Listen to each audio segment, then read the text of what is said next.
stayed up late watching opening night of the NBA, the Timberwolves. That's my team. Watching them play like shit and lose to the Lakers. It was a 9 p.m. tip Central Time because they're out in the West Coast. So I stayed up late, didn't go to bed till like 12:30, maybe 1. And then I was up at my normal time, like 6:30, when my daughter woke up. So I'm pretty tired. I'm playing basketball tonight. I'm probably just not going to lift as heavy today, especially squat. I'm supposed to do 2 sets of 8 on squat today. Starting off with the jumps, these get-ups and jumps. Gonna back squat, supposed to do 2 sets of 8. I might just do 1 set of 8, depending how I feel. See how I feel during the warm-up sets. Then I'm going to hit a heavy single on a pin bench press. And I have some dumbbell rows after that. So, like always, I'll answer some questions in between sets. Now I'm gonna get up, jump, and jump back.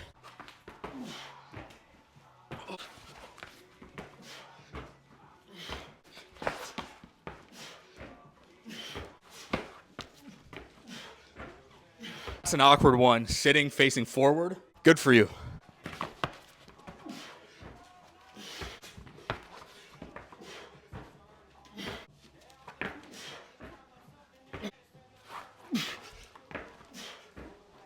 Doing all these get up and jumps, obviously there's like benefits in terms of sports performance. You have to be able to interact with the ground. When you play sports, you're going to fall down, you're going to get knocked down. You got to get back up and get back into the play as fast as you can. What I'm also noticing in real life is, so I have a 1-year-old daughter, and so she's like this tall or whatever, right? So like, if I'm going to play with her, I'm going to be down on my knees, I'm going to be on my butt, I'm going to be wrestling with her.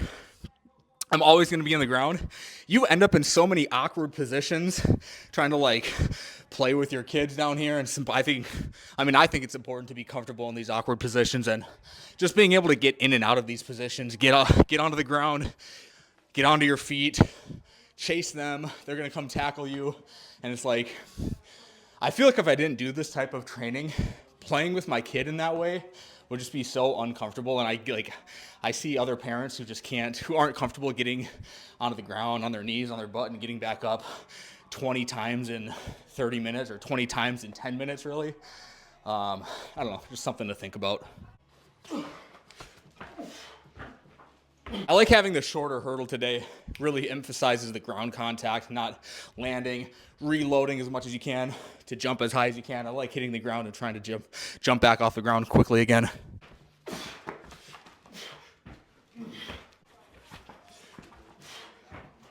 All right, this one will be good. Jump over, pick up the tennis ball, jump back over as fast as you can.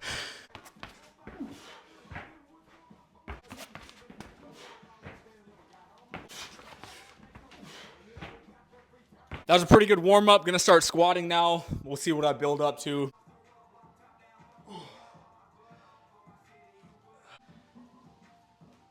I guess it's a good thing I got the OVR velocity-based training device, so I can use this to kind of gauge how the bar's moving. So might tell me something different than what I'm feeling.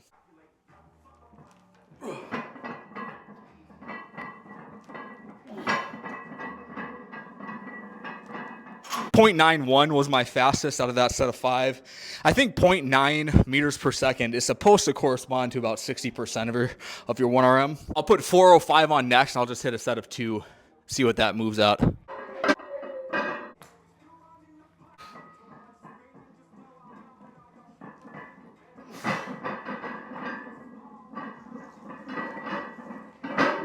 .70, 0.72.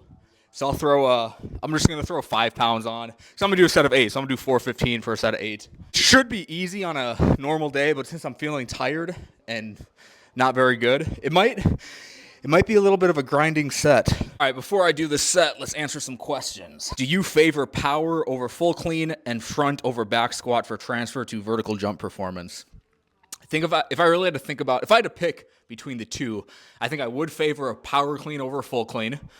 And this is something that, and the reason for this is kind of what me and Zach talked about a couple weeks ago when I brought him on the YouTube channel, is that the speed of that double knee bend. I just made a video about this too on YouTube, but the speed of the double knee bend when you do a power clean is going to be faster. So like that plyometric like stress is going to be more relatable to the type of stress you would see in a plyometric, in a jump. So that's why I would favor a power clean over a full clean. Just in terms, if we're just specifically talking in terms of vertical jump performance. Now, between a back squat and a front squat, I probably wouldn't favor one or the other. I guess if you're making me choose, I'm probably going to favor a back squat just because you can use greater absolute loads in a back squat than a front squat. If you disagree with me or you have a different take, let me know. I'm totally willing to change my mind if I hear a compelling answer to that. So that's just without putting much thought into it. Will, do you think snatch grip high pulls provide many of the benefits listed in this video? The video is referring to the Olympic lifts.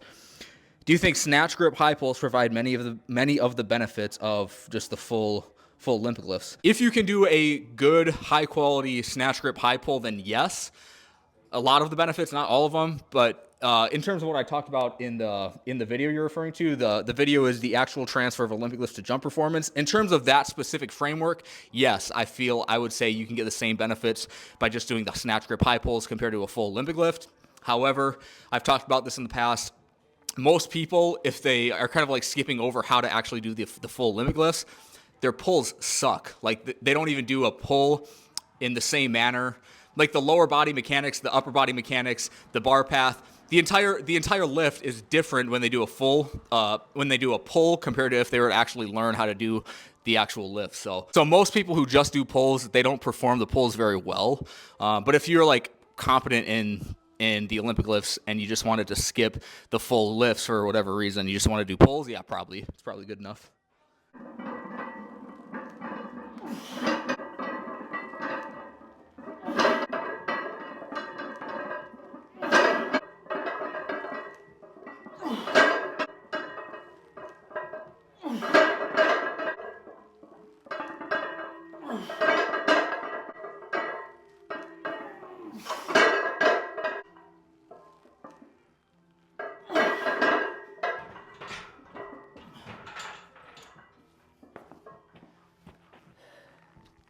Slowest rep was 0.55.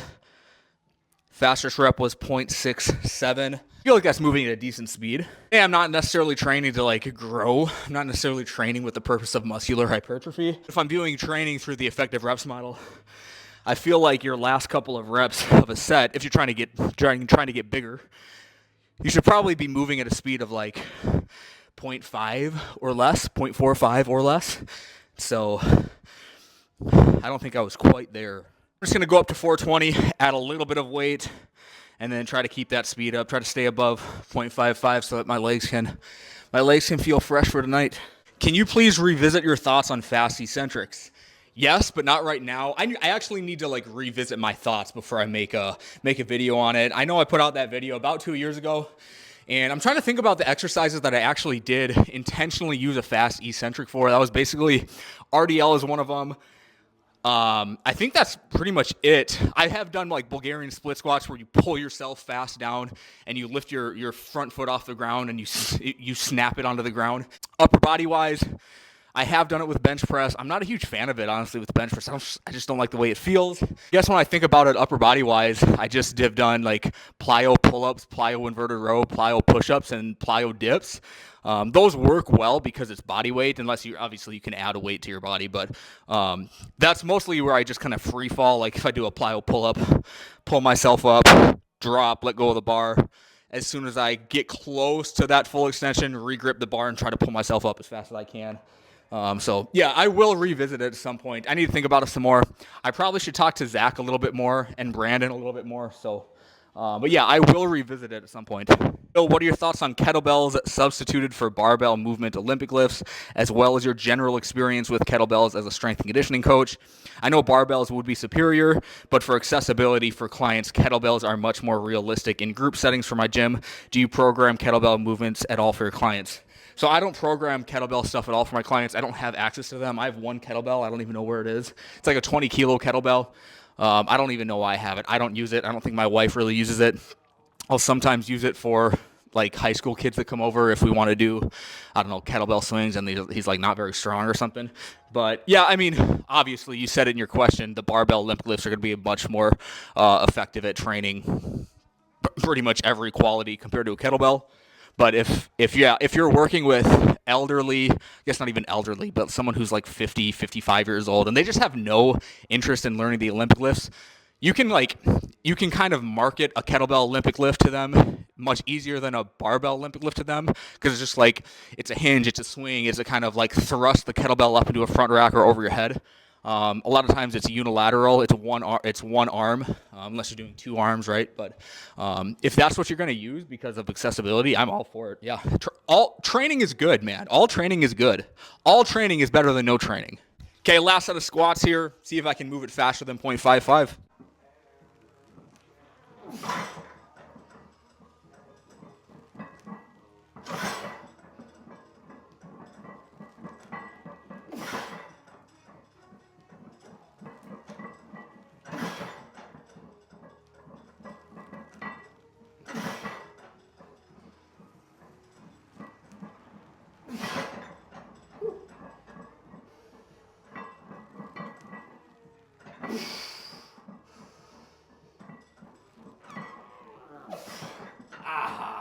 0.53 for my last rep. Okay, let's move on to the pin bench. All right, working up to a top single. Got 315 for my first, I guess, warm-up that I'm showing you. Yeah, we'll see what I can hit today.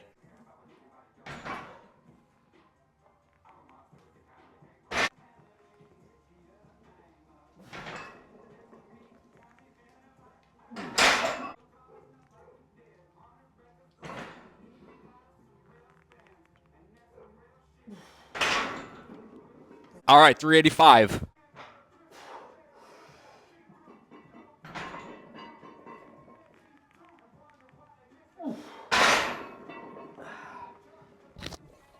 I got a little left in me. All right, I put 390 on. See how this goes.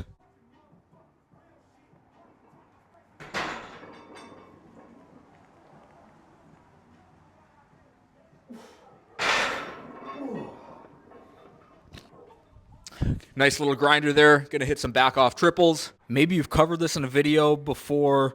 Are there any isolation exercises that are worth doing on a weekly basis for someone who is not interested in bodybuilding? I mean, you're asking if there's an isolation exercise worth doing. I think that's up for you to decide if something is worth doing or not. For me personally, I don't think a lot of isolation exercises are worth doing for me. I like to do the supine lying triceps extension, if you even want to call that an isolation exercise, because I move the shoulder and the elbow. I do it the starting strength way, so it's not even really an isolation exercise. I guess it targets the triceps the most, a little bit of the lats, but I guess that's like the only isolation exercise that I find worth doing, and that's because I don't even think of it as an isolation exercise. It's a compound movement, the way I see it. But I don't do a lot of curls. I don't do a lot of like other elbow extension only tricep movements. On occasion, like I've talked about this, on occasion on like a Sunday, I'll do cardio and then like a bodybuilding arm day kind of thing. But that's just because I want to be active. It's not like I don't do it for the purpose of like really training to improve anything. I don't think it provides much value in terms of hypertrophy when you're already doing. Now, if you're like competing in bodybuilding, yeah, but for me, I don't think it provides much in terms of hypertrophy when I'm already doing so much benching, squatting, pulling, all these compound movements that I'm already training really hard. I don't think like a few sets of isolation exercises are going to do much for me. So I guess to answer the question, no, I don't find any of that stuff worth doing, but that's up for you to decide, man. A first back off set of 3 here.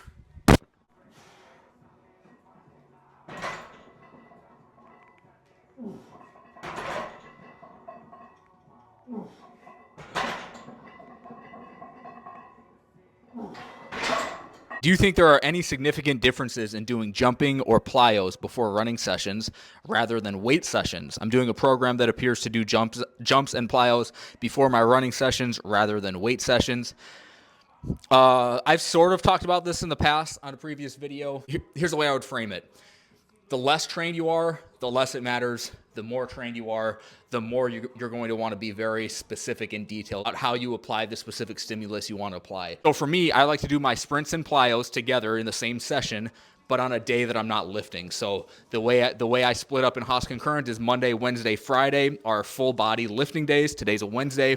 Tuesdays and Thursdays are sprints and plyos days, no lifting at all. And then Saturdays is an upper body lift. And then Sundays is like a conditioning day.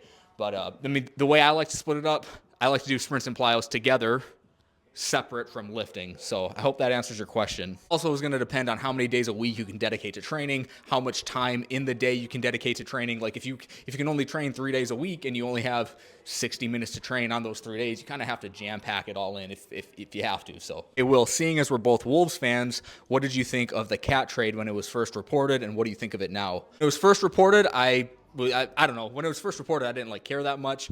The way I viewed it is that like Randall and Cat are kind of interchangeable. Obviously, they have different play styles, but they're both bigs who can, like, obviously Cat can shoot the ball a lot better than Randall, but Randall can shoot the ball a little bit. After watching last night, I thought Randall looked horrible. Maybe he's still kind of trying to get settled in and situated with the team dynamics of the Wolves. He doesn't want to overstep on Ant or whatever, but right now I'm not a huge fan of it, but the Knicks didn't look very good either with Towns. But I don't know why they would break it. I understand like the financial reasons of it, but I don't know why you would break up a team that just went to the Western Conference Finals, and probably they could have beat Dallas if a few things would have gone their way.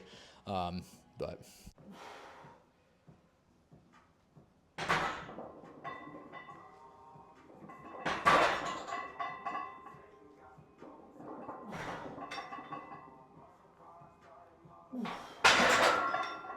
what are my top 3 favorite hooping shoes?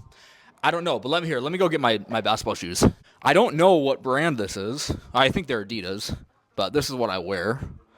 Someone wants to tell me what they are. I don't know. It says, yeah, Adidas. They're Adidas. It says Bounce on them. I don't know if these are like an NBA player's personal shoes or something like that. I don't know. They're starting to get worn out. I need to get a new pair pretty soon, especially before a state tournament comes up. But that's not till March, so. Hey, and before I do this next set, I just got to say I appreciate the personal questions in some of these comments. Obviously, I like to talk about training on this channel, but when I do these long-form training sessions with commentary, I do appreciate the personal questions. You can see a little bit of my personality, things I like, things I don't like. Just get to know me a little bit better, so I do appreciate it. I'm going to start answering. If I get more personal-related questions, I'm going to mix in a lot more of those along with like the training commentary too. I'm still going to answer training questions, obviously, but yeah, I appreciate the personal questions. I'll keep answering those. This is my last set of bench.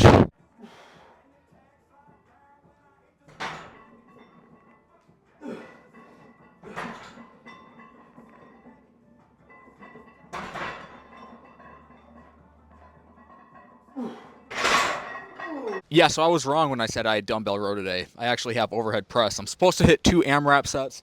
I'm probably just going to do one. I think what I'm going to do is put 225 on the bar, do an AMRAP set there, maybe hit a set of 5, maybe hit a set of 6. We'll see how it goes. And I guess we'll see if I want to do a second AMRAP set after that. But yeah, that's what I'm doing.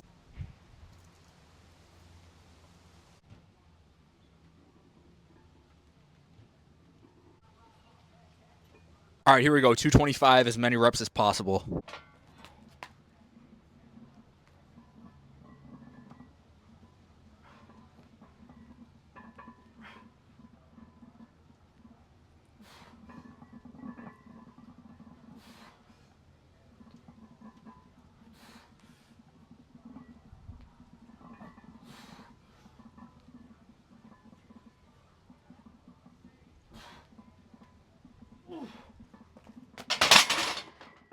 Solid set of 8. I'm going to leave it at that. Thanks for watching, guys.